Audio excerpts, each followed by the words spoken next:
This is The Yay. I'm Reg Clay. And Norman G. This is The Yay, where we talk about life in the theater and the theater of life. Yay! The Yay is sponsored by Central Works, a new play theater headed up by Gary Graves and Jan Leifler. Central Works headed up, I screwed up the ad read. Central Works, reinventing theater one play at a time. As always, we want to thank Central Works for sponsoring The Yay.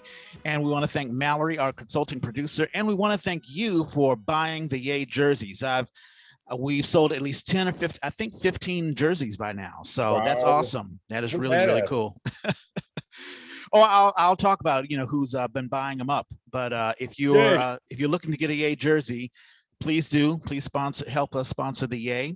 And join the team. That's right. Join the team. And we have a fantastic guest, Raymond Rea. Ray. How are you doing, Ray? I'm doing good, Reg. It is so good to see you again and to hear your voice, and honored to be asked to be a guest here. Yeah, thank you so much. Yeah, it's. I mean, every time I bring on a person that I haven't seen in a long time, it's like a family reunion. When I see you, I remember. I've got the posters right here. We were involved in Water Buffalo. Yeah. The Marriage of Bette Boo. I did a reading of The Sweet and New. I wasn't involved in the actual production of it, but you did The Sweet and New. You've been involved. You created a company called Diversity Over Duration. And you've been involved in theater Rhubarb. So you have a rich history of working in the Bay Area theater. Of course, you're in Minnesota now. You're a professor of film at Minnesota State University. Sweet. Yes. I'm trying to remember theater Rhubarb. Help me. Where was theater Rhubarb? Theater Rhubarb was started by two twin brothers, Jeff and Mark Nishimura, living in the inner Richmond, and Jeff produced, Mark directed, and theater Rhubarb, like Jeff and Mark's whole manifesto, if you will, was to do risk-taking material, risk-taking scripts. And then they just kind of developed a little troupe and recycled us through script after script. So yeah, and I joined them. I think I first auditioned for them in like 96, 97. And it was like in my first year on to stop. So I'm trans male, I guess. We should just pop that bubble. I'm trans male. I auditioned for them in my first year on testosterone, and they had me read for both male and female parts at the time. Was that strange? Yeah, somewhat expected, but I did say, like, I'm only gonna take a male part, right? Right. And I didn't know how that was going to go, but they called me up and offered me a male part, and grew up that way. Yeah, I can imagine a lot of actors might think they want that range, but when it lands in your lap and you're not ready for it, it's like, no, this is not me. Yeah, right.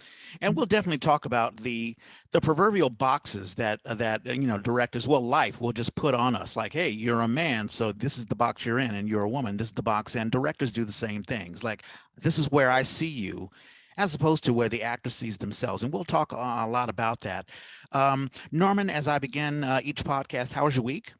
I think you just landed a role. So my week was empty. Like, my date book had no work. All right, I had my one little class that I teach on Wednesdays. Other than that, nothing. I was about to apply for unemployment, and then I got this weird call. And first, I don't recognize the number, and he says, "Hi, is this Norman?" I'm like, "Yeah." "This is Randy." I'm like, "Uh-oh, I only know one Randy, and that's at San Jose Stage. And I don't know if you've been hearing things, but I just wanted to let you know what was going on." And I'm like, "Well, I auditioned by video. I was asked to call back by video, and then I was asked for an adjustment by video, which is so weird because that means I'm really directing myself through all of that." And I'm like, "I have no idea what you're looking for. Let me try it." And you will not get to see that character because as hard as I worked, they wanted me to be more tough. So talk about, gender roles. I was like, that's not really in my wheelhouse, but okay, fine. I'm going to be more tough. I gave it my best Ed Asner. I decided, Mary Tyler. Millennials aren't going to remember him. Lou Grant from Mary Tyler Moore. And then that character was so successful that it spun off from a comedy to a hard-hitting drama. with him still being that craggy editor. I'm like, okay, let me try and do that. So I did it, and I guess they liked something, because suddenly I get this phone call. We're not going to do the show. It's a big cast show. We just did a small cast show, and with all the COVID protocols, it was too much for us. So we're going to postpone that. And I'm like, oh, okay, you're calling me to tell me maybe next year I might get to audition again for this show. It's kind of weird for a phone call, but okay, fine. And he says, so what we're doing is we're replacing it with a show called The Great Adaptation. Can either of you guys figure out what play they might be doing that is The Great Adaptation? Are we talking Shakespeare or Nope, not Shakespeare. Great is your clue. Expectations, great expectations. Yes. So they're going to do that. It's originally written for more actors. The director has decided to cut it down to less actors. And again, I'm sitting here going, and why are you telling me this? So finally he says, so we're going to be sending stuff out, and we'll see you at rehearsal on Tuesday. And I'm like, sure, yes. And they're going to pay you. Cool. Oh my gosh, it's a nice salary. I won't out them, but it's a nice salary. Well, good for you. Hey, good things happen to good people. That's but I still haven't seen a script, and I'm like, I'm going in Tuesday for something I don't even know what roles I'm playing. I'm playing multiple roles. They did tell me that, and I'm like, I love that. That's great. Did you want to talk about the reading that we're going to be doing tomorrow? Oh, you mean the reading that I am on air canceling with you? Yes. We're going to have an atmospheric river tomorrow. So the live reading we were going to do in my backyard, not going to happen. I hear you. Well, we'll postpone. We'll just put it in the refrigerator and we'll take it out later on. It's the James Baldwin project that you're working on. Yep. And Reg is going to be my Richard Wright for a scene that may not end up in that piece, but we'll see. Yeah, that's fine. It'll get performed at some point. Cool.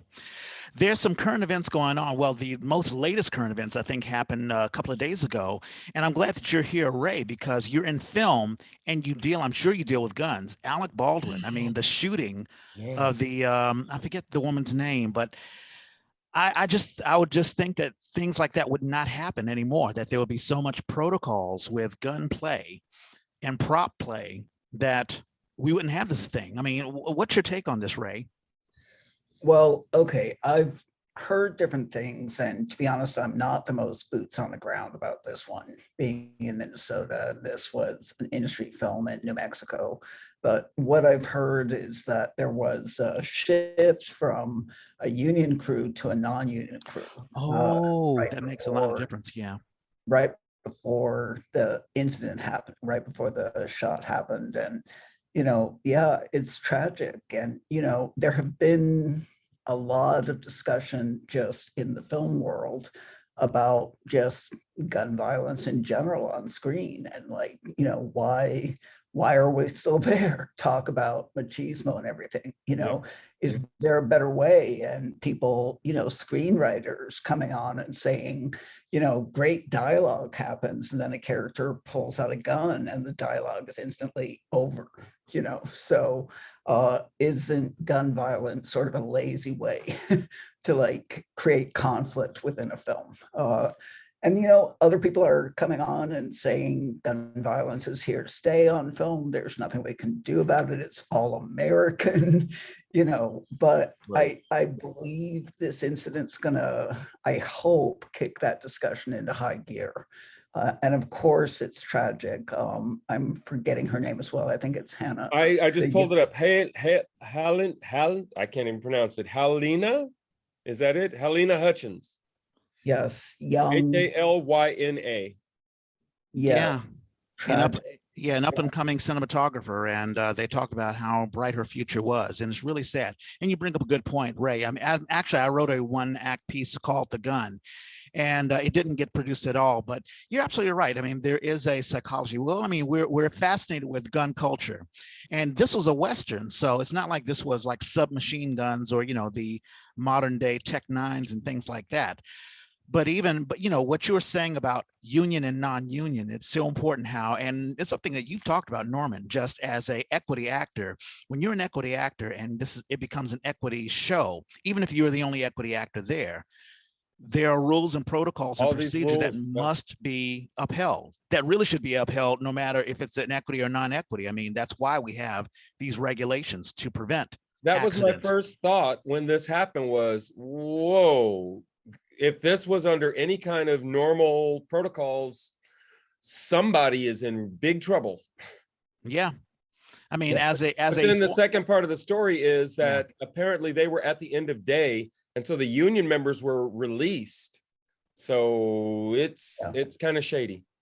Yeah. It's absolutely hard. And I feel bad for Alec Baldwin. It's not like he, wanted to do it. I do wonder if he was pointing the gun at, because usually you're told to point the gun not at the person, but like to the left or to the right or whatever. So I have no idea what the details are, but it's very, very sad. They may have been doing kind of a straight down the lens point of view. Oh, you know what? Yeah, you're right. That's right. If he shot the cinematographer, right? That's what I'm thinking the shot was. Agreed. Yes. Yeah. It's sad. Also, Michael Caine, that's something I should have talked about last week when we had the Hutch on. Michael Caine announces his retirement. We're going to lose another great actor. Did you know about that, Norman? Has he announced his retirement? Come on. Oh, was that a bunch of times? Yeah. Well, let's see if the next script. It's more than once. Okay. Let's see if something else pulls him out of retirement. A Black girl was arrested in Hawaii for drawing a picture. Did you hear about this? No. Apparently, she was being bullied by some classmates, and I guess she drew a derogatory picture, and a parent got upset, one of these proverbial Karens. And the only crazy thing about the story is law enforcement. This is a 10-year-old girl, and she was incarcerated. And that doesn't make any sense. I don't know what's happening in the school system or with law enforcement that would even allow. I mean, sure, a crazy parent calls the cops. That doesn't mean you have to, enforce what she wants.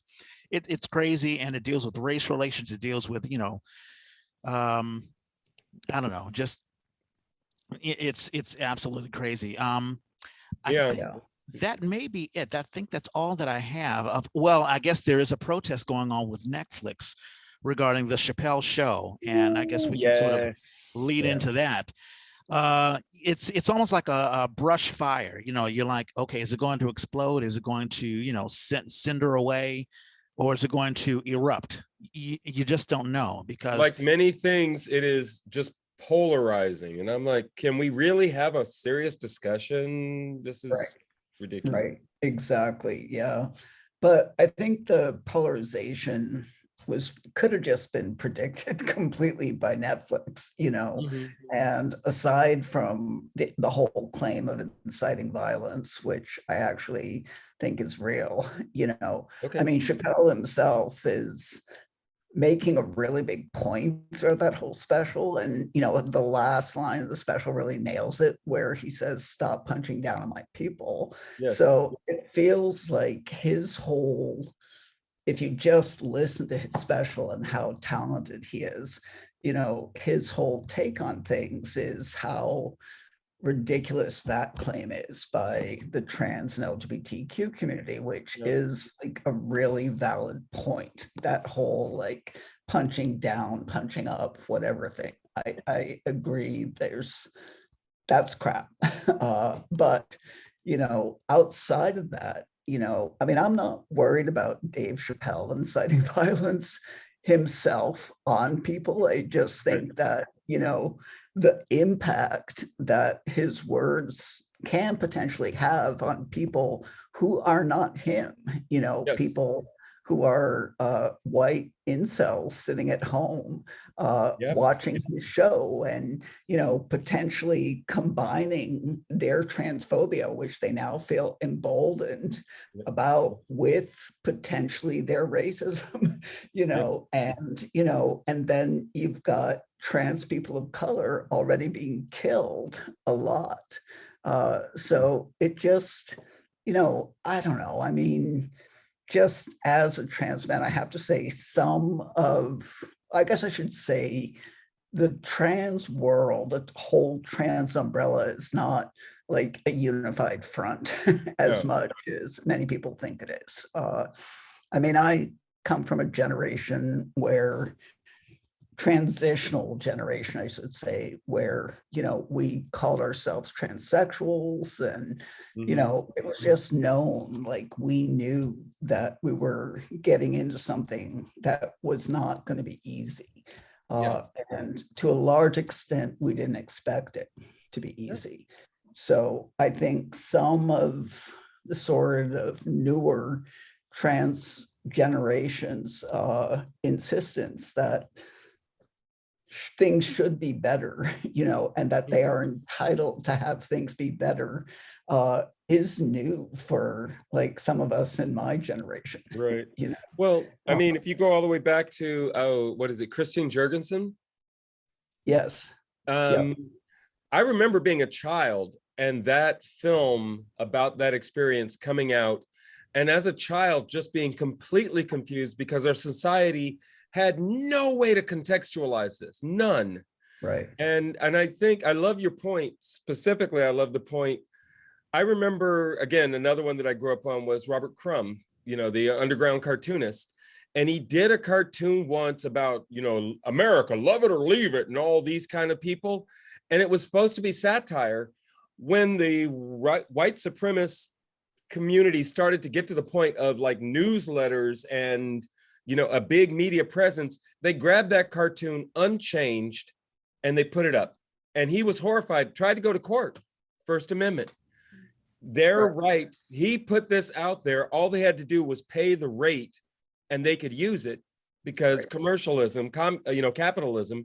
And I think you're right. Chappelle has positioned himself to protect his community, but by doing that, he's offered up some ammunition to these other folk. Yeah, it's unfortunate. I'm sorry, Ray. I didn't mean to cut you off. Go ahead. No, I'm sorry, Reg. Go ahead. What I was going to say is, we can get into this, and it happens with all sorts of minorities, like, the whole, I call it the suffer game. It's like, I've suffered more than you have. And women are like, no, I've suffered more than you have. And let's say the gay community, no, I've suffered more than you have. Then you have gay people of color. No, I've suffered more than gay men or women. Right. Then you have the trans community. And I think we can all come to the conclusion that, the suffering is sort of a global thing. I mean, even as a Black man, there's a privilege that I have that someone in Africa doesn't have. Ray, as a trans man, as a white trans man, there's a privilege that you have that you wouldn't have if, let's say, you were gay and trans. Right. So that's right. Yeah. And I actually made a film about that. Oh, did you? Really? I want to hear about this. Yeah. It's a short film that I made with a co-director, a friend of mine, Zion Johnson, who is African-American. And Zion and I made a film called A Difference, that directly spoke about the difference between transitioning from being a white woman to being a white man, as versus being a Black woman to being a Black man. And, this was made a long time ago. So there's been like a lot of discussion about this issue since then. But, there is, for people like me, I definitely, got some new privilege coins in my purse when I transitioned, I mean, I used to be just followed around the store if I went into a men's department pre-transition and post-transition. As soon as I started to pass, I was approached in men's departments. People were like, well, we're assuming you have some money. How would you like to spend it? Some things. So yeah. Capitalism is wonderful. Yeah. And the thing is, you shouldn't be ashamed. No one should be ashamed of their privilege. Obviously, if you take advantage or if you exploit your privilege at the expense of someone else, that's a problem. But no one creates their privilege. We live in America. I could have lived in Cameroon. I could have lived somewhere else. You were born white. You didn't have to be born white. So it's not our fault that, America is built the way that it is. And well, especially in an era, born white, that's now. If that was 300 years ago, 400 years ago, 1,000 years ago, that meant nothing. Where you were born positioned you in a totally different way. This is the era we live in. Yeah, Yeah. yeah, that's exactly right. And this will be a good time to transition into, pardon the pun, into your life story, your origin story, Ray. Because I honestly believe not only are you a creative, but you're basically a trailblazer. I mean, there are a lot of individuals within the community who could say, wow, I don't know the road that I need to travel to get to a point of acceptance, even people accepting me or me accepting myself. You've had to go through that. And we've had Sherilyn Connolly on who's talked about her transition from being, a man to a woman. But it's good to get your perspective as well. So if you Well, don't and mind. just recognize also that we ask everybody for their origin story. So Exactly. It's your not just origin you. story may be a little more involved. Yeah, but I mean, Oh, it'll have the resonance, and I think they'll be it has some importance. It has a lot of weight because your origin story is much different than anyone else's. But where'd you well, start? Where'd you come from? okay. Well, first of all, just a bold disclaimer. This is just my origin story, right? I don't want to I'm not speaking for anybody else who's trans Exactly, that's or exactly any, right. This is just your story. That's exactly. yeah. No, that's So why we start out with baby. Where were you baby, born? I was born in Syracuse, New York. I was born in upstate New York. And my parents moved to Massachusetts when I was 3. So I have no memory of upstate New York. I grew up in Mass and, for the first 18 years of my life. And when it came time to leave, I got out of there as far as I could at the time, which was Michigan. Did Wow. 2 years at the University of Michigan, dropped out, was a terrible student at the university. I mean, frankly, they didn't have a film department at the time, and Uh-huh. I knew that was what I wanted to do. So I dropped out at 20, moved to New York City, and just started working. Did one summer semester at New York University in cinematography, learned so much in that summer, and then just What started year was what working. year was that, Ray? 1980, just to Wow. fully date myself. Yeah. No, I didn't know if we were there So, at the same time, but no, this is a lot earlier. Yeah. Wow, New York in the 80s. How was that? 'Cause, I mean, I think about CBGBs, I think about, I don't yeah, know, the New York Mud Dolls and all Club. that stuff. Yeah. Yeah, the Mud Club down below Canal Street, just like a little hole in the wall where like I saw Nick Cave play in Nice. like, a room with probably 50, 60 people. Mhm. And just I walked into a diner one time in the East Village, and all of the Ramones were sitting in a booth Oh, there. wow. Wow. Damn. What Uh, history. Incredible. Yeah, but this is, and in both of those instances, I gotta say, I did nothing but like kind of like gape jaw fan, like starstruck, some kind of thing. So I wasn't in those were not friends of mine, but Right. those were people who were around at the time. But You yeah, Forrest Gumped them. it was an era that a lot of people don't know about, like kind of the birth of the punk new wave world, but a time where punk new wave was like really one word, right? Mhm.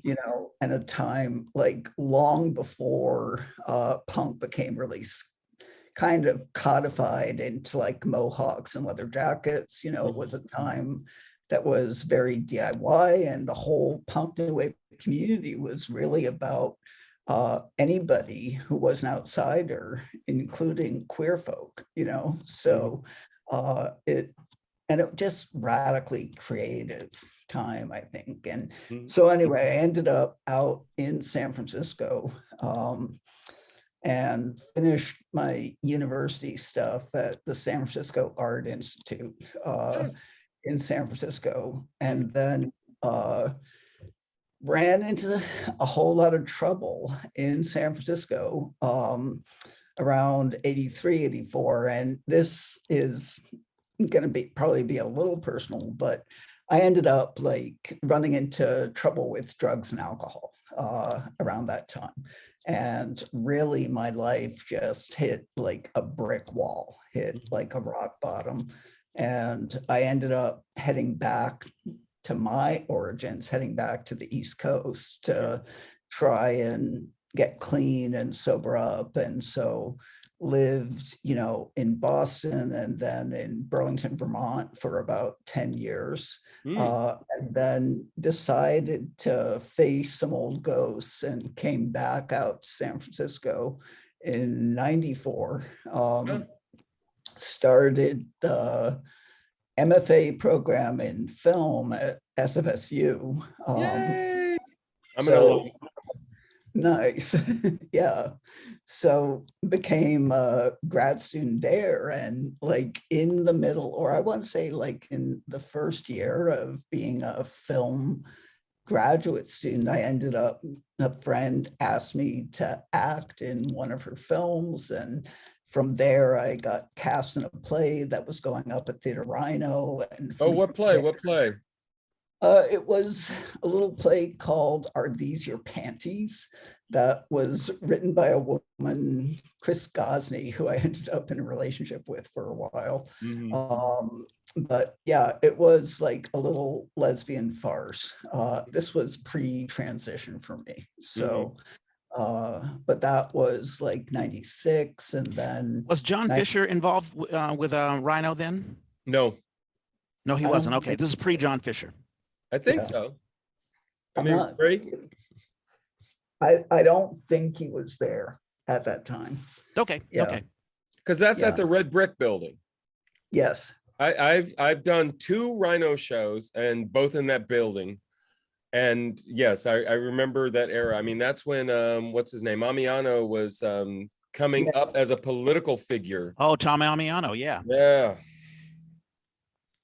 Well, and it was a very exciting space, I think. So we were in the basement, right? We were in the little studio. Yes. Yeah, the studio.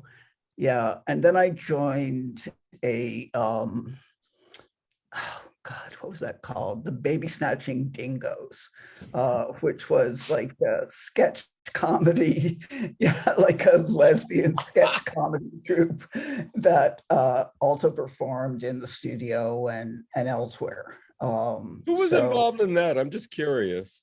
Let's see. Oh God, I'm gonna forget all the names. Sophie Alonso, Maria Bro.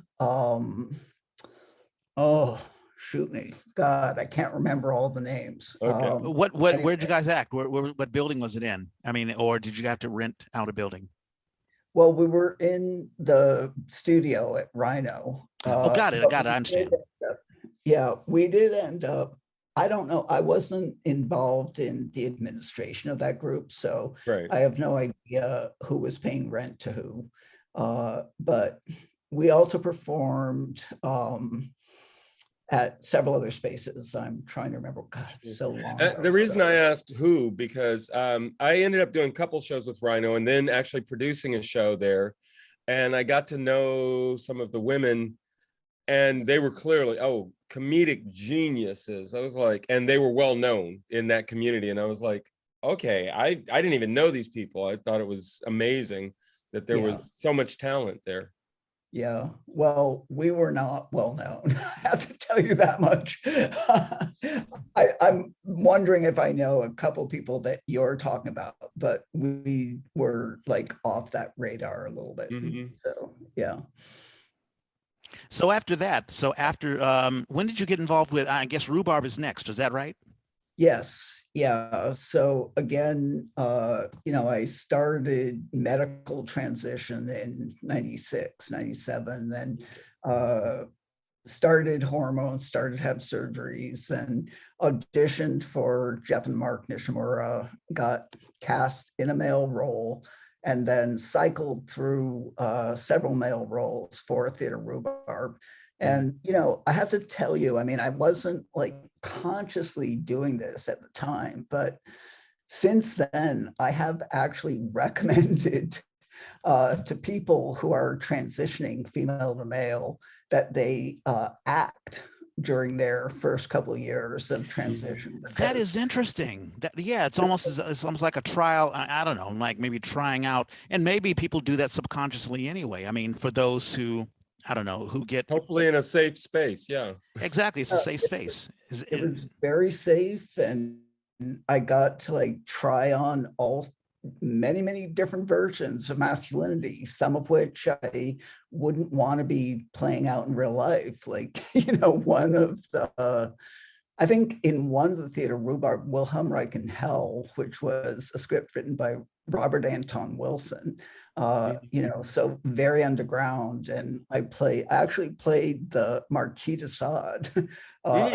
one of the shows. So, so all versions of masculinity without like any repercussions in real life. So it was like, it really helped me to transition. It helped me to explore all sides of masculinity. So, and I love antagonists. I'm sorry, but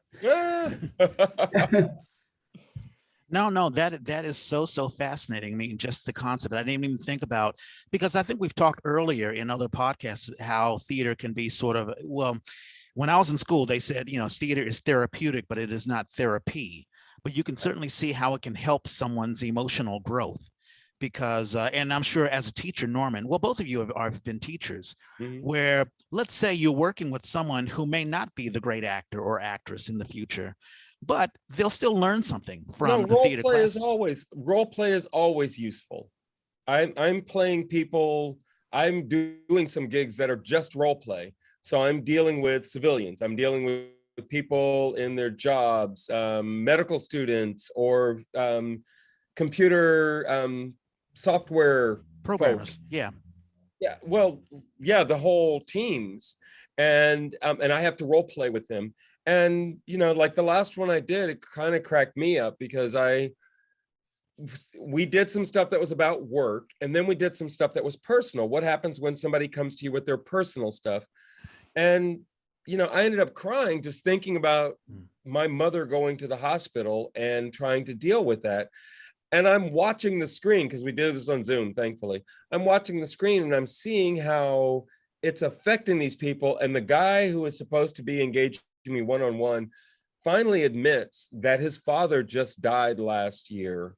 So he understands what I'm going through. And as a human being, I had to stop and recognize, as theater person, I was like, wow, score, ding, that was great. As a theater person, I'm realizing, wow, we just opened some really vulnerable shit up. I better make a safe space for it. I better make sure that I'm responding to that. And so as we finished, I said, let me take a minute. Thank you so much for that. That was so personal and that was so wonderful. Let me take a minute, because they saw me crying. So I took a minute, got a tissue, wiped my eyes, and then said, okay, that was, thank you. And it is, when you can make that safe space for somebody, a lot of wonderful things can happen. Yeah. Now, Ray, as a teacher, do you find the same thing? Do you work with students who, let's say, they may not be the great film student, or I don't know if you've ever taught acting, but you open up to, these psychological or emotional things that was never your intent, but all of a sudden, do you have to put on the psychiatrist hat or whatever, when you're teaching? Yeah, sometimes. And I also, I want to like back up a little bit to when I say I recommend that people in early transition act. I do want to say that I, at the time, wasn't doing acting as therapy for myself, right? Oh, no. I know that you weren't, but I mean, sometimes it can happen subliminally, or it can happen by accident. Things open up and you didn't even intend for it to happen. Yeah, looking back, it was coincidentally like nice timing, I think. But anyway, as far as teaching, people do open up, people do get vulnerable. And I agree, Norman, you have to respect that when that happens. I mean, you absolutely cannot just skim over it. You really have you can't move on with the lesson. That's right. Yeah. So, but that does sometimes happen. I think what happens more teaching film, I haven't taught acting. I teach film directing now. I haven't taught like directing for stage either.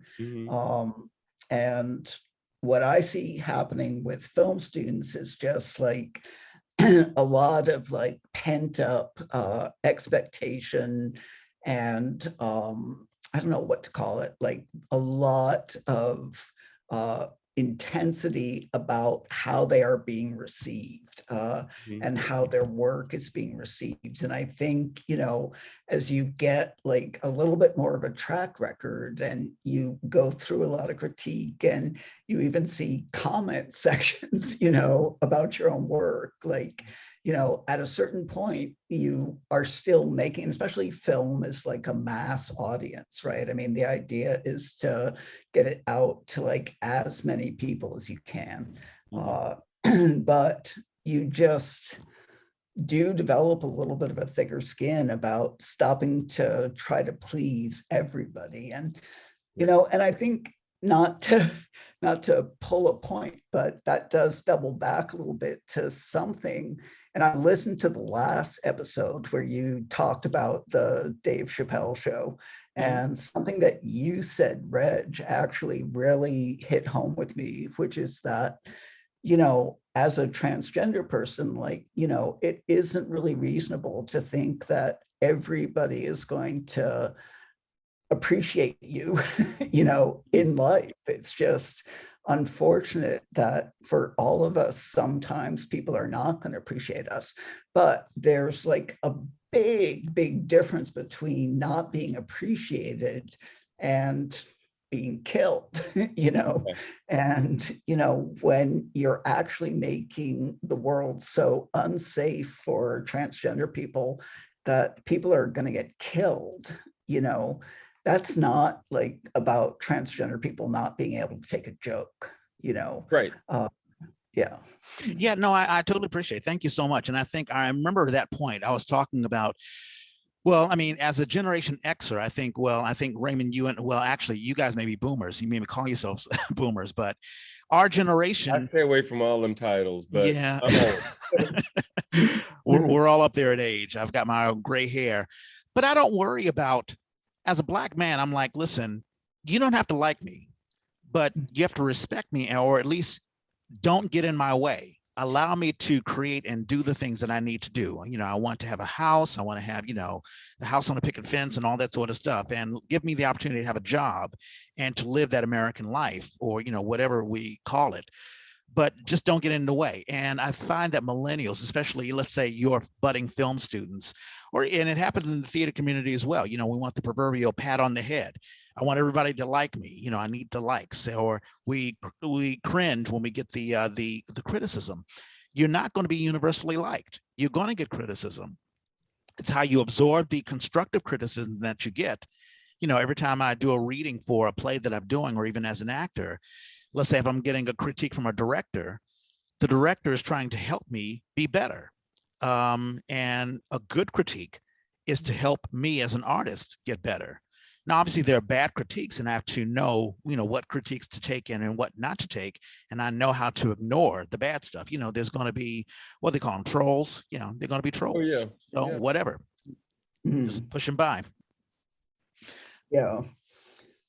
Yeah, I mean, I think it's really just a question of like, you know, when you're trans, when you're in a minoritized community that is actually being killed on a regular basis, you know, and we are certainly not the only one. I mean, certainly, you know, the Black community is being killed on a regular basis as well. Right. I just feel like, you know, there has to be some sort of idea past like, oh, you just can't take a joke, you know? Right.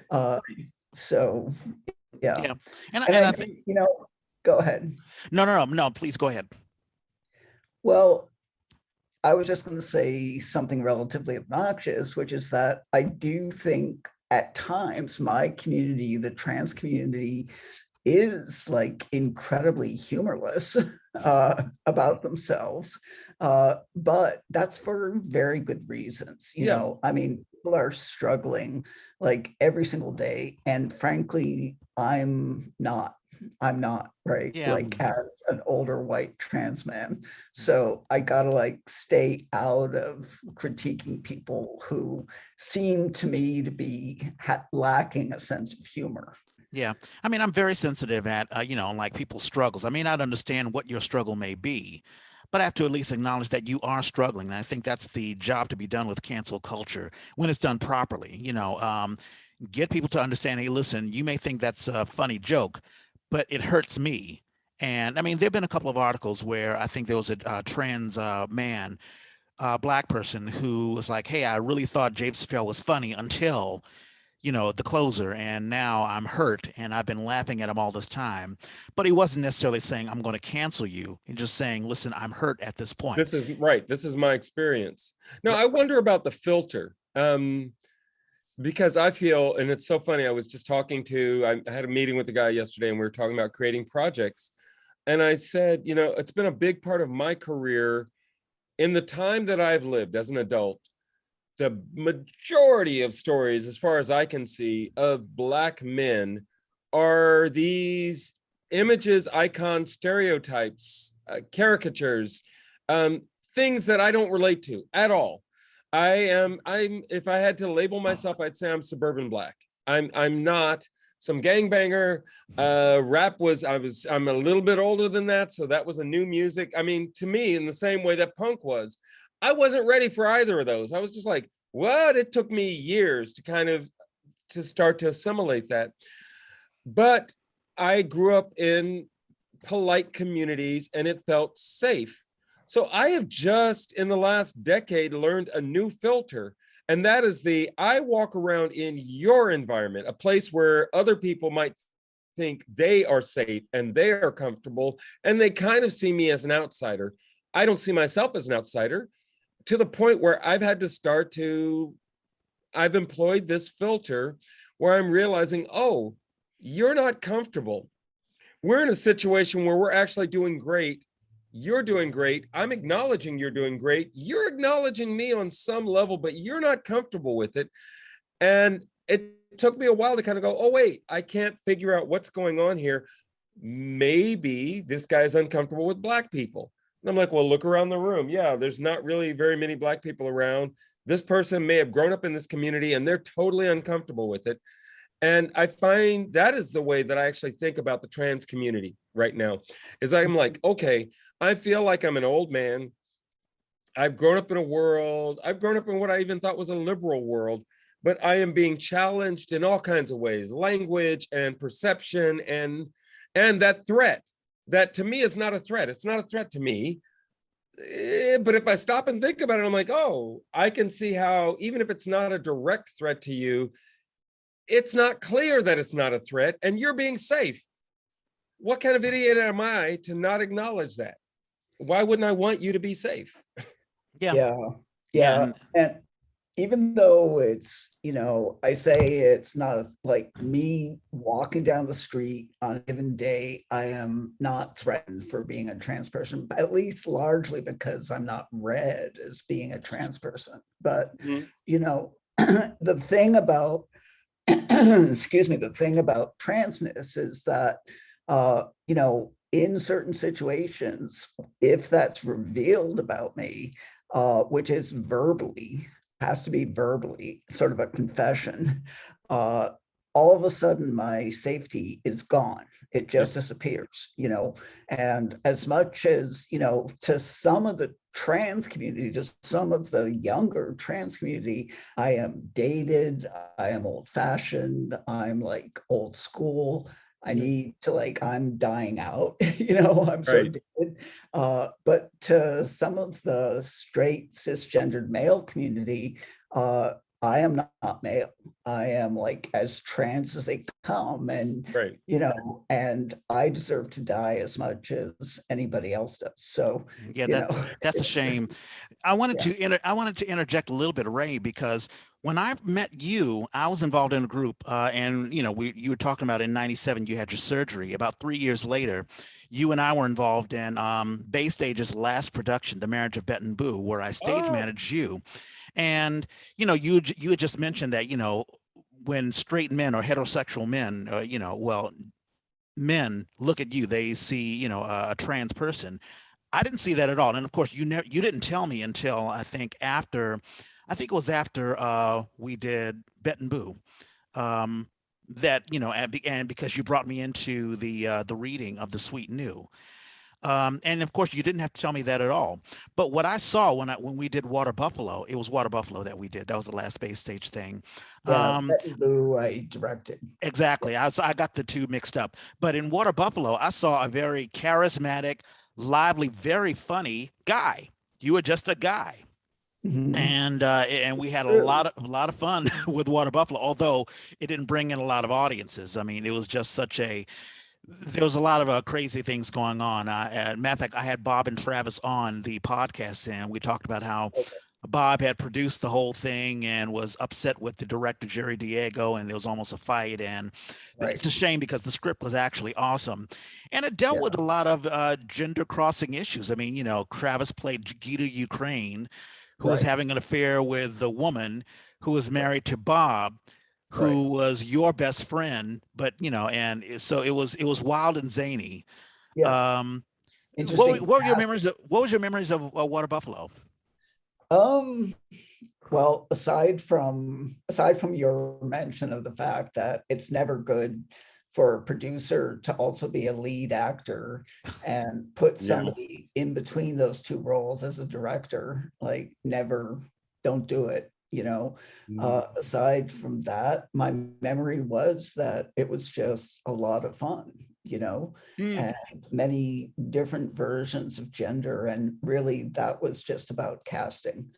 Although I have to say that at the time, I wasn't seeing myself as looking trans on stage. So yeah, I was just another male actor in the show. So I'm not sure. And, I don't know how many of you have seen the more recent documentary Disclosure, but that documentary is something to watch if you haven't watched it already, by Sam Feder. It's really set with actors in the film industry in LA, but talking about all kinds of transgender actors, talking about representation, and a lot about being trans, having to play transgender characters, wanting to play transgender characters, wanting to stay stealth so you're not limited to playing transgender characters, and just a whole realm of younger than me trans actors, just beyond skilled, and out there in the world now. I had a quick question for you, Ray. As you mentioned that, there was I don't know if you guys remember the MTV video. It was Robert Palmer. It was a song called "Some Like It Hot," and it was a really, really popular video. And there was an actress who sort of played the love interest, who was, these MTV videos. They're dancing around, they're on cars, and they're the sex symbol, and their hair's flowing. And in that video, "Some Like It Hot," it was revealed that the woman was actually trans, and I think she was pre-op trans. And it was a bit of a tragic story because she was outed. She was outed years later, and it affected her career. The question that I had for you, is it necessary? Like, I listened to the Dan Savage Love podcast, and he's a fantastic person talking about all sorts of sexual issues, not only sex the act, but sex identity. Right.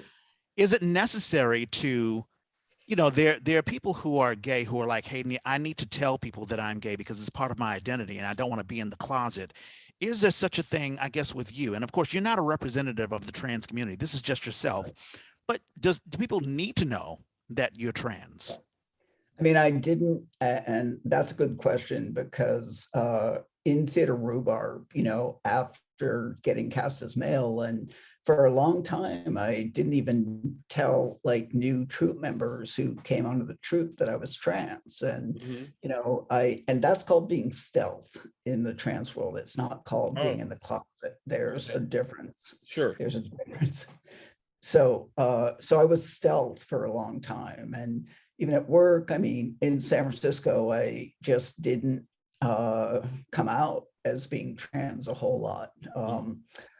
but what happened to me, and I think this is because, initially I came out into the lesbian community as when I first realized I was attracted to women, and was in that community for about 12 years. So I really grew up in the LGBTQ community. I mean, I came out when I was 23. So, so after a while of being stealth, basically being stealth as a heterosexual man, Right. I just I missed my queer community. I mean, the queer community was who I was. It was really about me. And so I started to like rejoin. I mean, I had never really dropped it. I mean, of course, like, performing in Theater Rhino, and, it's hard to drop completely in San Francisco,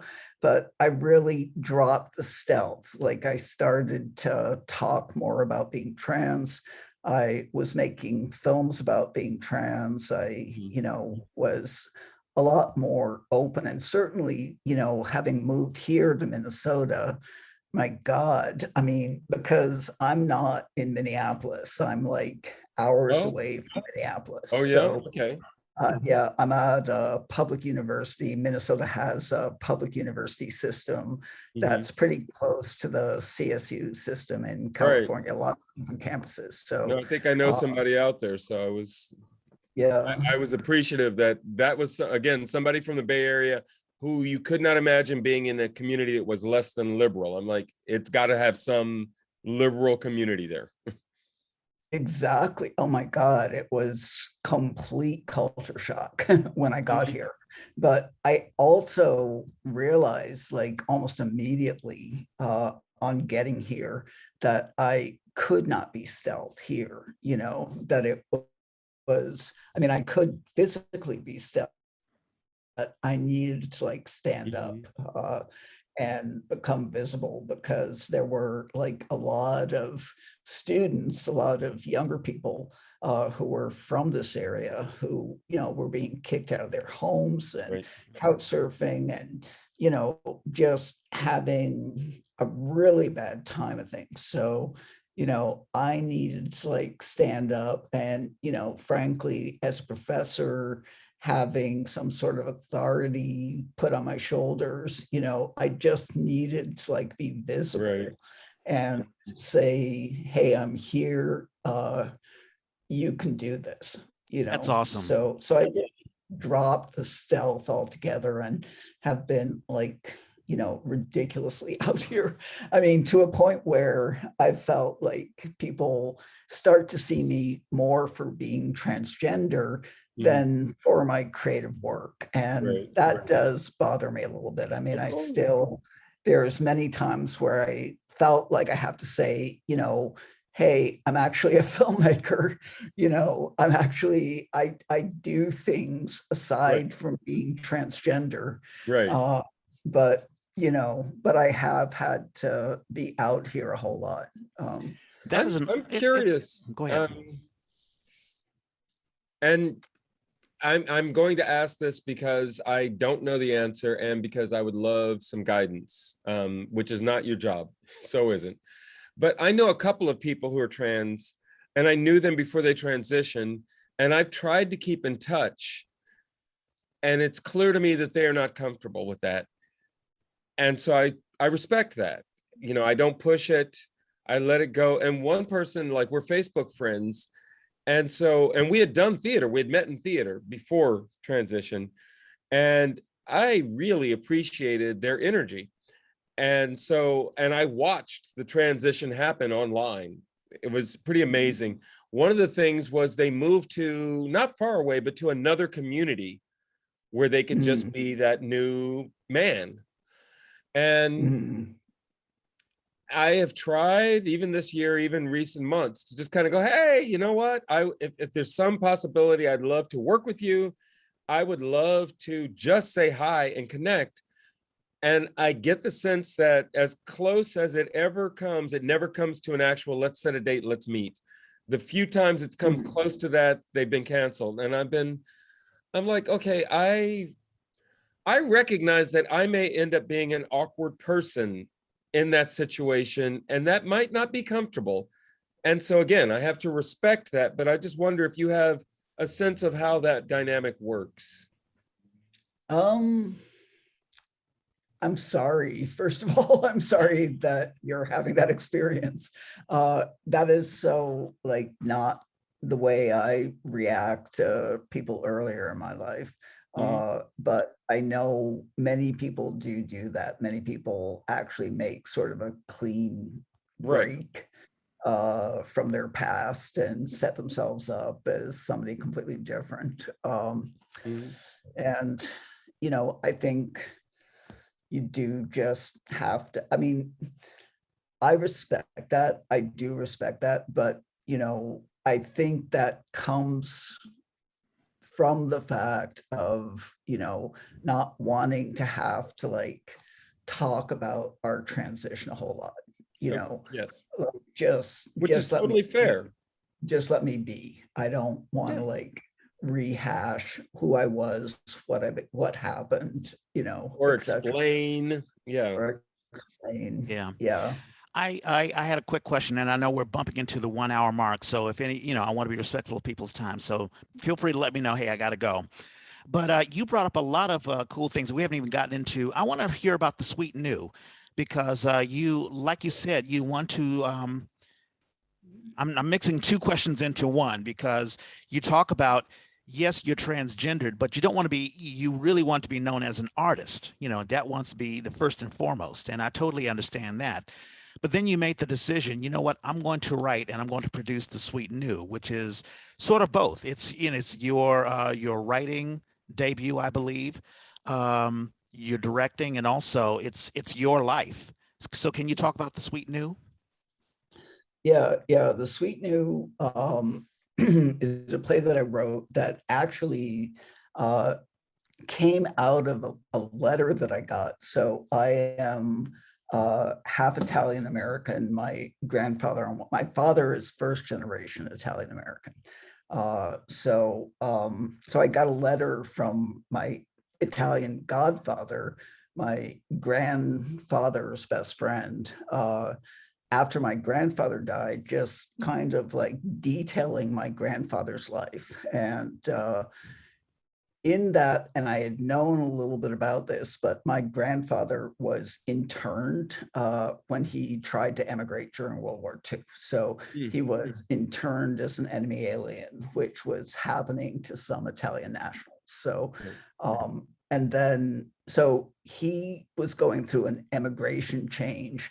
My father, when he was growing up, went through an assimilation change where, you know, he was called a WAP a lot in high school. So basically tried to like, I mean, he forgot, quote unquote, forgot all his Italian and legally changed his name from Lorenzo Rea, pronounced Rea, to Lawrence Ray, you know, just Americanized his name. So when I started transitioning and excuse me, looking back on that, it was interesting to me that I wasn't the first man in this lineage to do a legal name change. So, and also, you know, had really come to compare a little bit gender transition to immigration, you know, in the sense of leaving one country and going to a new country, learning new customs. So that's sort of the larger, some of my voice is going, and that's sort of the larger story behind the Sweet New. Yeah. No, it's amazing. And just the analogy of, you know, that, yeah, the metaphorical transitioning from one country to another, but also just the acceptance, you know, like you've had to deal with the acceptance. And I'm sure you may have felt, well, I'm the only one, you know, of my family. But then, you know, you hear, oh, wait a minute, you know, my father had to go through something like this from an immigration standpoint, and my grandfather had to go through this. So it's very rich, and it incorporates your story with the story of your family, and it also connects your family together, I would think. When you did the production, cool. yeah, it's awesome. It's just fantastic, and it's great. I mean, just the the concept is wonderful. Did your family, did they come to see it? I mean, did they come to appreciate the story you were trying to convey? My family, the vast majority of them are still on the East Coast. So, and it first went up on Exit Stage Left in the Exit Theater. Uh, so no, they didn't see it there. But there was like a very large, San Franciscan Italian community audience that came to see it and enjoyed it. And also there's a historian over in the North Bay called Lawrence DeStasi, who has really like one of the historians about Italian internment. And so he came and introduced the play at one night. So, and it was really helpful for me to feel connected to that community in San Francisco as well. But there's like a scene in the play where, all three generations, all three male generations are having a conversation and arguing with each other. And so in the audience, there was usually, even in that small audience at Exit Stage Left, about half the audience was from the queer community, and the other half the audience was from this old school San Franciscan Italian-American community. And there was just like some really severe tension in the room between those two communities, until that scene came up. And then all of a sudden people were starting to laugh together. And that was like a really sweet moment for me, just to be able to hear that. So wow, the magic of theater, that is just awesome. Reg, are you saying that were you working on this? Did you work on this? I just did a brief reading on it. I wasn't involved with it at all. I'm not exactly sure why. I saw reading is involved. Yeah. No. I was and that was really when, I don't know if you remember this, Ray, but I was even asking you advice on Girlfriend, because I was this is after we did the Marriage of Bette Boo, and before you even told me that you had transitioned, because I was like, hey, I needed some advice because I was going through some issues with a girlfriend of mine during Water Buffalo, and I was asking you about that, and I think you gave me some advice, but it's just another example that I did not see you in this context. I merely saw you as a guy. Okay, so my question to you about that, Reg, if you had known that I was a trans man, would you not have asked me for that advice? I would say, as being a 52-year-old man now, I probably say yes. I don't know if that's true or not, but I didn't have any. I don't think I had any issues at all. I mean, now if you had asked me if you were a pre-op trans person, let's say if you did not visually look like a man, probably not. And that's on me. That's like, as Norman was saying, that's acceptance. Goes both ways. The person who's looking for acceptance, and also the person who needs to give acceptance. I think there's a lot of growing on both sides, but I just want to give my perspective on it. Yeah, I appreciate that, Reg, and I don't want to like draw away from the personal element at all. I mean, I think it's just interesting to me because, yes, I mean, I have lived as a man who dates women for much longer in my life than I lived as a woman at this point. So, but even when you knew me, I was a man who dated a woman. So, if I can say so, I was, qualified to give advice. Yeah. But that's why I asked you, and that's why I felt close enough to you to even ask, because while we were doing the production of the Marriage of Bette Boo, you and I had a lot of time. I mean, as always is for a director and a stage manager, we're the ones who are first in the theater and the last, and to clean out all sorts of stuff. And of course, there were all sorts of parties. And I think we had at least 3 cast parties afterwards. We were just going absolutely crazy, which shows how connected we were as a group. But I think you and I were sort of serious types who were really focused on the work itself. One last question, I guess, because we are hitting towards the 1 hour mark. And there's one thing that we ask all theater Well, I have a question before your last question. Yes. And that is, what was your moving on from Bay Area theater? What moved you to the next place? Here to Minnesota. Is that where it was? Yeah. Well, no, I mean, yeah, I didn't want to leave San Francisco at all. I mean, San Francisco is in some ways still my creative base, in a lot of ways. But, my job, I was a lecturer at SFSU. So my job was continuously threatened, Right.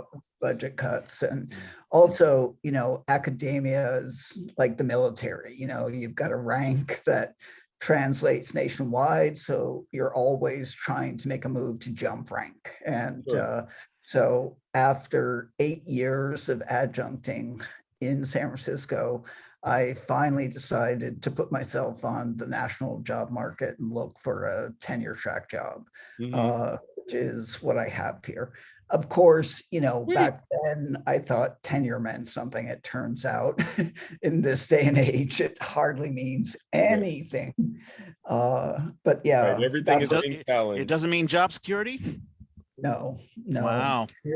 Tenured people are being let go at this point. Yeah. I did want to interject. You taught Ruben Grijalva. That's a connection that Really? yes, you were his teacher. Oh, I did Ruben's that. my boy. Oh, I love me some Ruben. Yeah. No, I got to direct a piece with him, and then as an actor, I auditioned. God, I guess it was earlier. No, I think it was last year. I think it was in the last fall. Got to audition for a piece that he'd been commissioned to do, and I was like, "This is weird," because I'm thinking of the kid that I've been working with, and all of a sudden, it's not like he's in a position to make any choices. But if I'd ended up in the show, I'd have been like, "I'm working for this kid now. This is weird." Have you had connections with Ruben Raymond? He's married. He has a kid now. Yes. Yeah, I mean, I follow along with him on social media. We haven't completely stayed in touch, but yeah, I see him doing great work as a playwright. So no, his work is wonderful. Yeah. Yeah. What I was going to ask you, I mean, you talked about, going to Minnesota, and of course, the job market took you there. The only question that I had was, what has theater sort of meant to you? I mean, it sounds like you were not a part of the theater community when you were younger. But, there are a lot of folks who, there's a certain type of individual that is gravitated, they gravitate towards theater. And even though you're in film, it's still a storytelling medium. What gravitated you towards theater?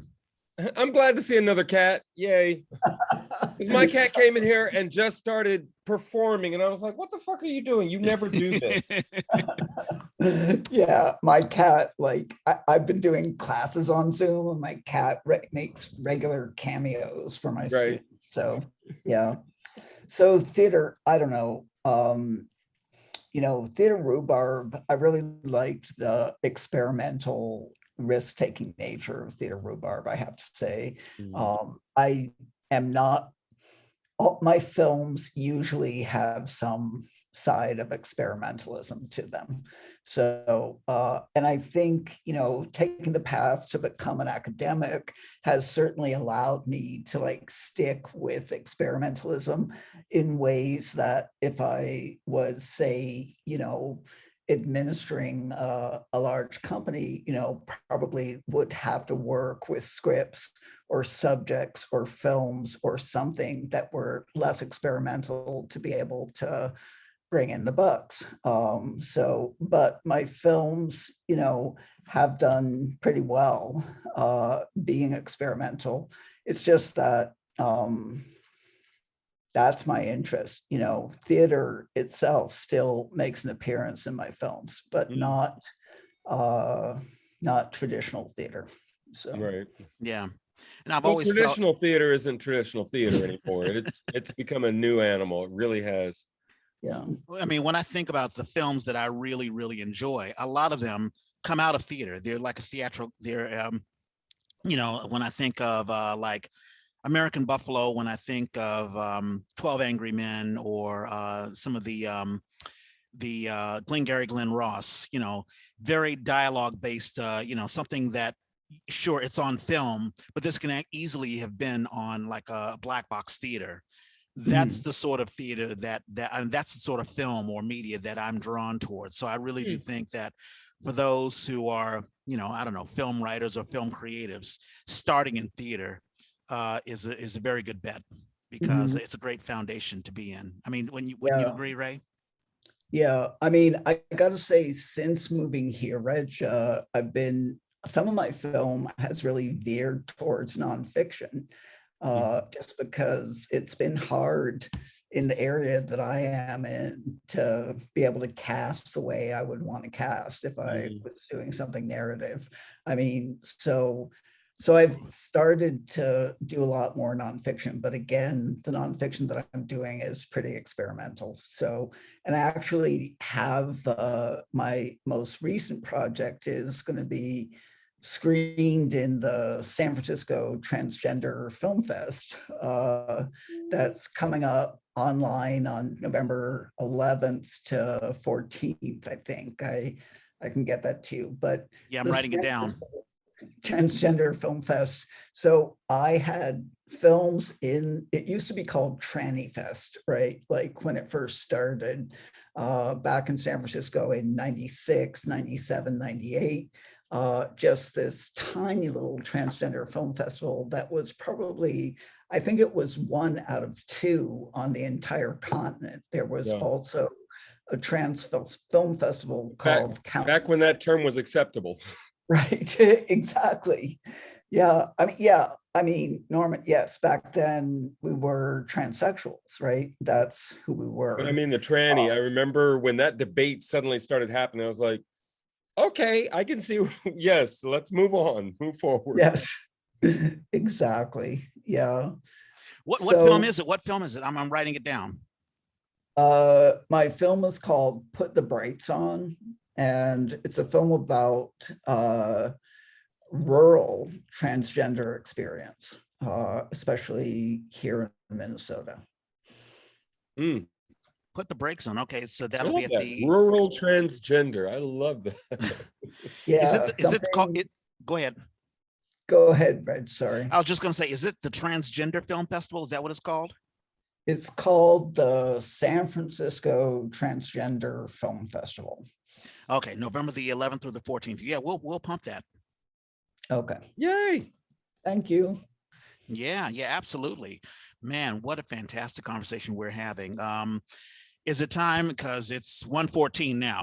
So yeah, I mean, I'm not in any rush at all, but we should get into our birthday shout outs, birthdays. And it's funny because our schedule has been so erratic lately. I'm going to just go ahead and again put out to Jennifer LeBlanc's birthday was like a day or two ago. Amazing Bay Area person. Rachel Baker is somebody I got to do a Hamlet with, and that was exciting and weird. Very small cast Hamlet. Thomas Simpson, Afro Solo, he's the creator, founder of Afro Solo. And every time I think our relationship is done, he pulls me back. So they did a Zoom thing at the beginning of the year, and I got to direct yet another solo piece. That was wonderful.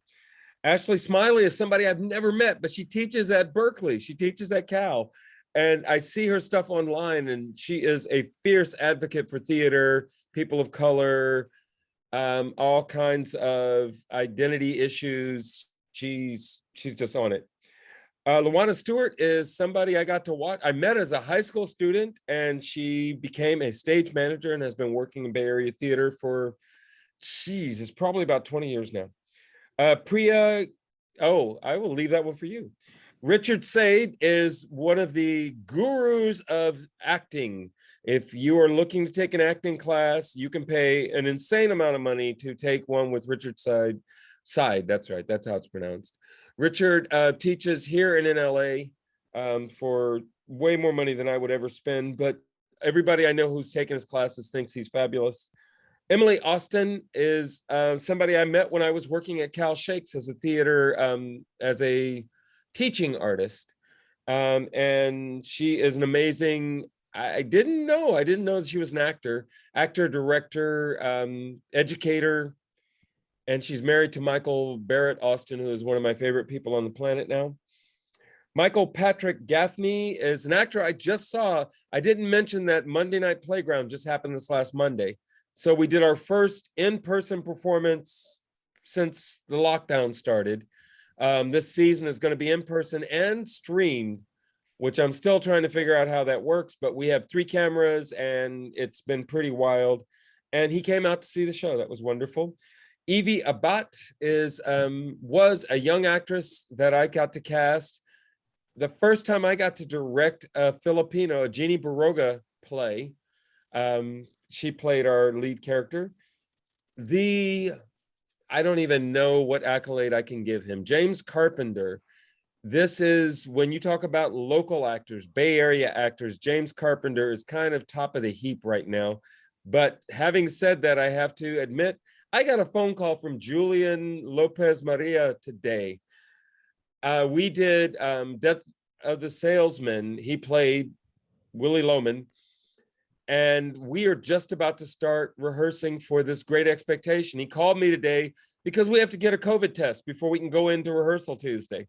And they're in San Jose. And he's like, I don't want to drive all the way down there and drive back. And I heard that you found one in Oakland. And I'm like, yeah, I did. So we're going to be working together. And he is yet another of that generation of actor where it's like, oh my God, I'm so glad that you guys get to keep going. Aaron Wilton is on the other end of that spectrum, a younger actor. I met him as a young actor. He is in the union and has been a spokesperson for the local union.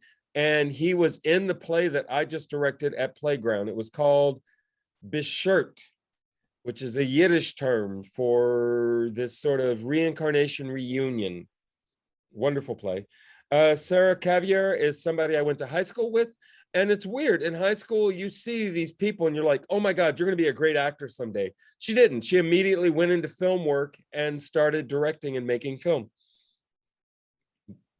David Usner is an actor whose name I have heard forever in Bay Area theater. If you see, I think it's the last black man in San Francisco. There's a naked guy wandering around. That's David Usner, which is a horrible way to describe somebody. He's actually a really fun, wonderful actor. But if you want to see all of David, watch that movie. Karen Schleifler was the stage manager and production manager for San Francisco Shakespeare's As You Like It, which I did a couple of years ago. And what's weird is she was, at the beginning of the summer, the production manager for Pericles. I was not at that time in the show. And then after I saw an announcement saying that she was moving on to another project, I got cast. I got hired to be the understudy in that production. So our paths just barely missed.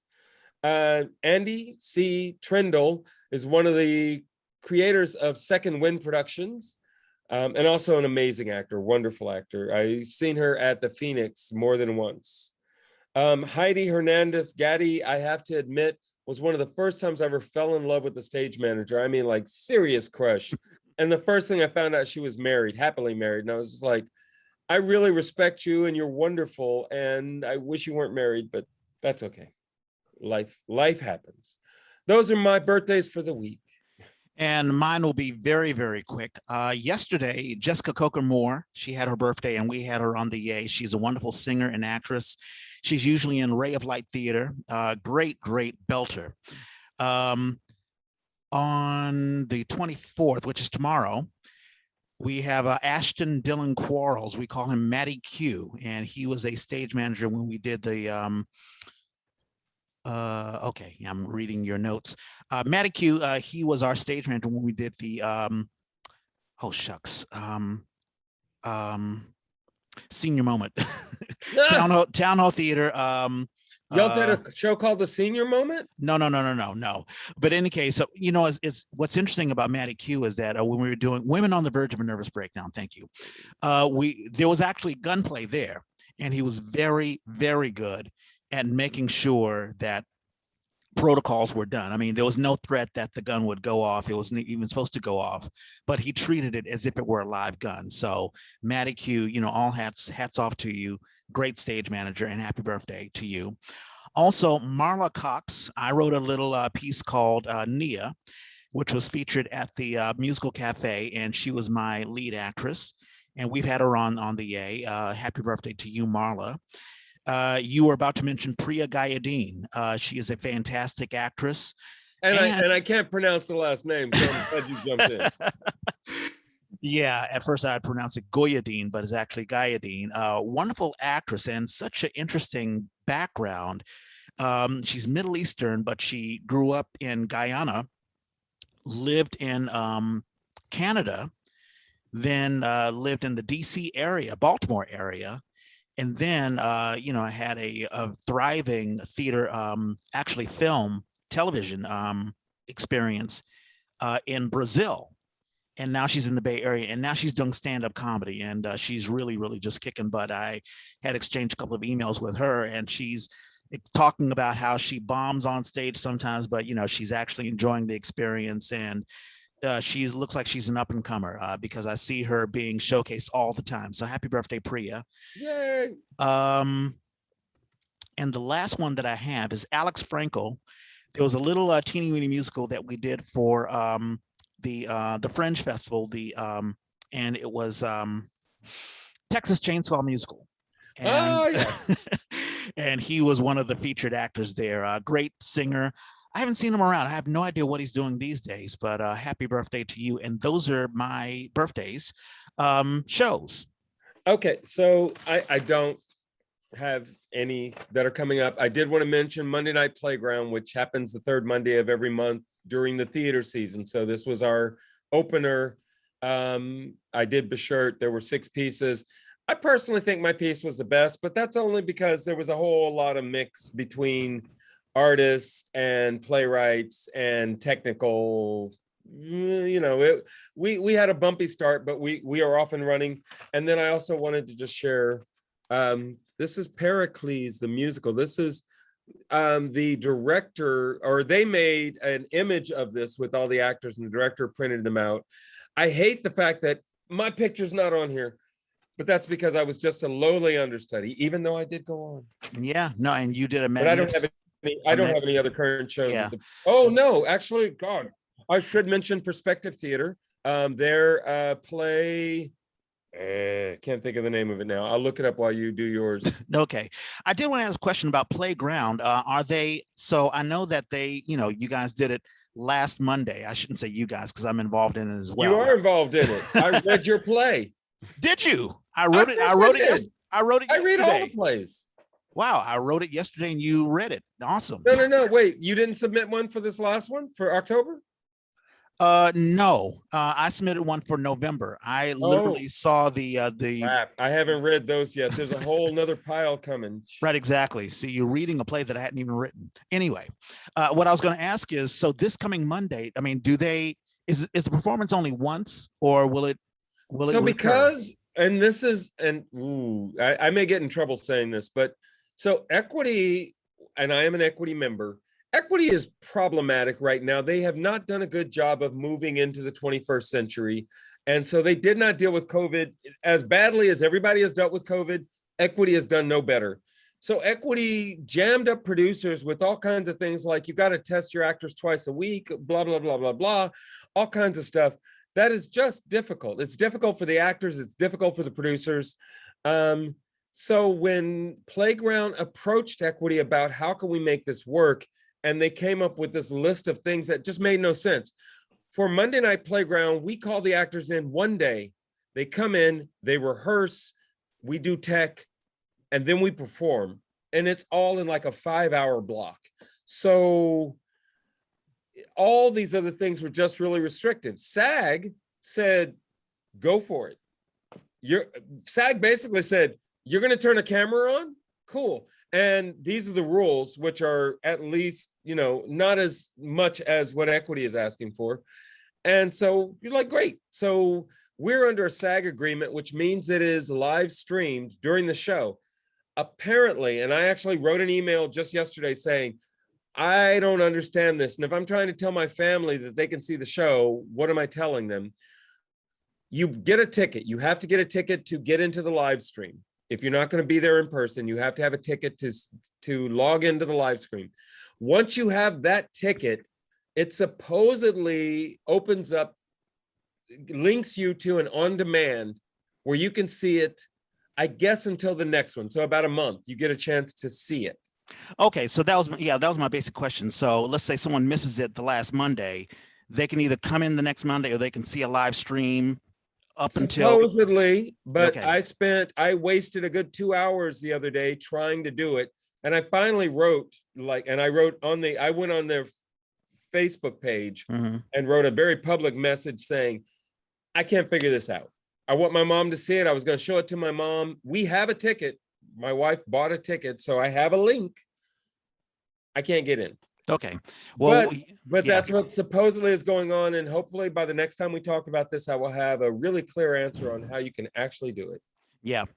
So let me push the other shows. Poor Ray. You've been very, very patient, Ray. Thank you so much. No, it's interesting. I'm so far outside the Bay Area at this point. It's great to hear about everything that's going on. We're in a messy period. People are trying to reconfigure. Yeah, and COVID has thrown a wrench in a lot of the stuff. But there are theater companies that are still pushing on, like Club Fugazi. They're doing Speechless Live, and I heard about this through Cassidy Brown. Cassidy Brown had posted on Facebook that I guess it's opening back up.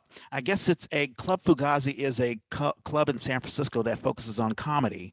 So I have a link here. It'll open October the 23rd, which is tonight. Crystal Brown is also in it as well. And nice. we've had her on the A bunch of times. Also, Shotgun Players, they are doing The Claim. Radhika Rao, one of our favorite actresses, is in that. It opened October the 14th and it ends October the 30th. New Conservatory Theater is doing Interlude. Sean J. West is directing that. That opened on the 13th of October and it closes November the 7th, so you can still see that. Also, Foothill College is doing The Book of Will on November the 5th through the 21st. It's a little far out. I guess next week.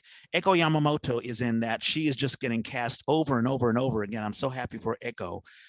Just doing, a fantastic job. She was one of the first Yay individuals, because usually when we get people to come on to the Yay, either it's somebody I know or somebody that Norman.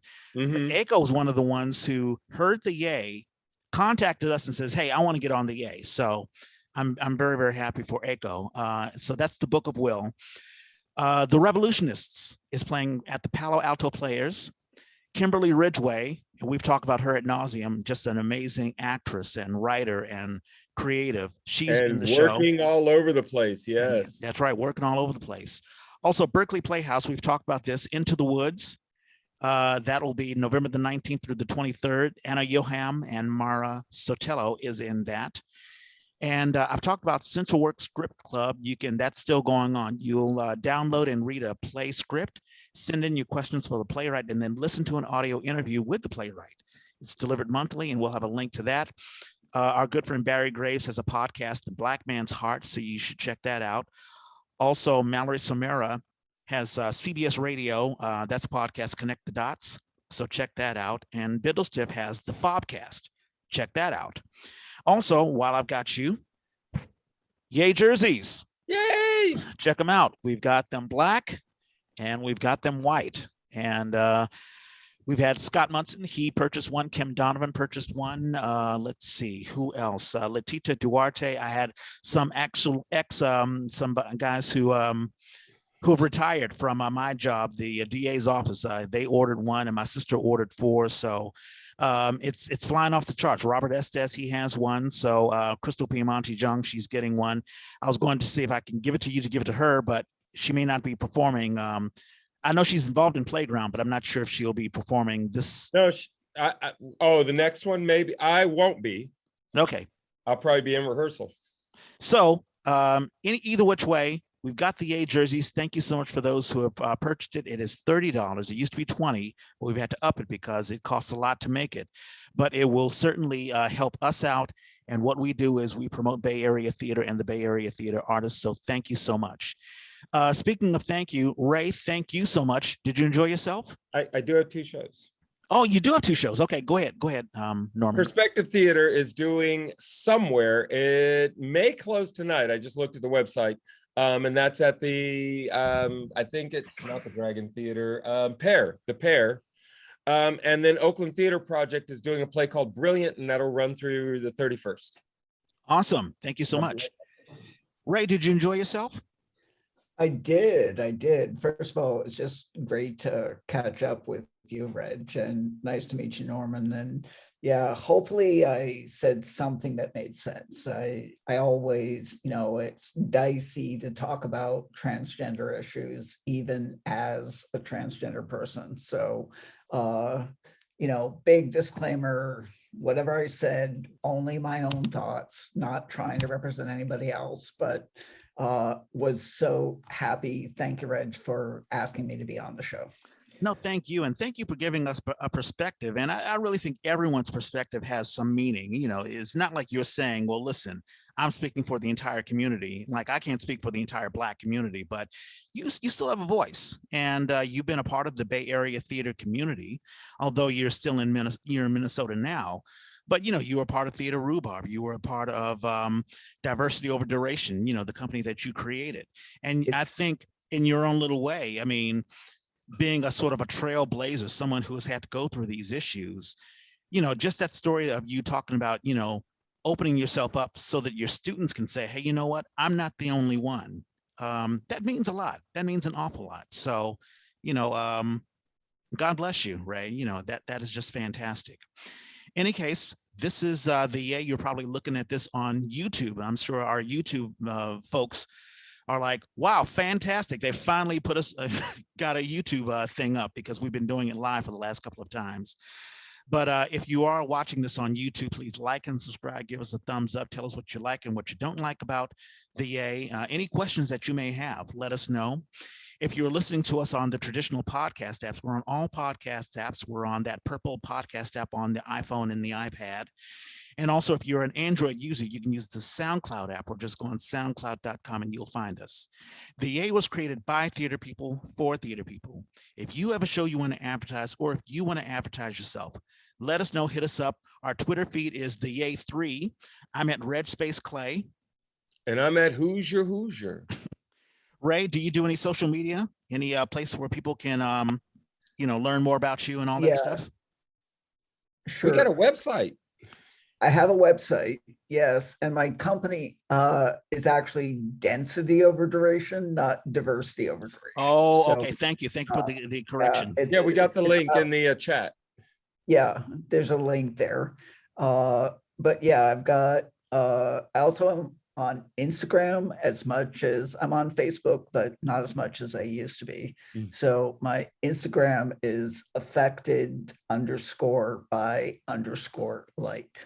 And I'll put that in the chat too. Yep. And I've got that. Yeah, that's right. I have been, it's funny when I add people on Twitter, I'll sometimes forget their moniker and I'm like, okay, who's affected by light again? Oh, wait a minute. This is Ray. Got it. Yay. Cool. Thank you so much. It's a wonderful Saturday. Hopefully the weather's wonderful in Minnesota there. A little chilly. It was down in like the low 40s this morning. So a little nippy, but what can you expect? We're like way north. So yeah, exactly. Yeah. All right, everyone, enjoy your weekend. Thank you so much. And as Norman and I always say, we gotta find a better sign off.